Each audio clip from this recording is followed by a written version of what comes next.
बेसे समायना मेगननि नुनायाव बे बिबारा, नाथाय सम सफैयोब्ला बेबो रहायलाङो। गोग्गानो नाङा नोंनि बे समायना महरखौ लानानै, सानसे बेबो रुंग'लांगोन बिबारनि समान। बे समायनाया नोंनि दान्दिसेल', बे जिउआ नोंनि साननैसोल', बे आखल आखुआ नोंनि दसे समनिल'। दसेनो मोजां, दसेनो गाज्रि, नाथाय थैनानै थांनाया जों साफ्रामबोनि। गोमालांगोन नोंनि समायना महर मुस्रि, गोमालांगोन नोंनि मोजां देहा, थालांगोन नोंनि धोन सम्पति थाखा फैसा, थालांगोन नोंनि मान सन्मान मुंदांखा।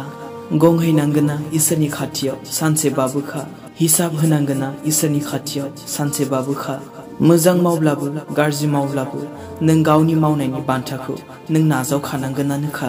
मानोना बिसारनि दिनाव इसोरा रावखौबो मोखां नायनानै अना।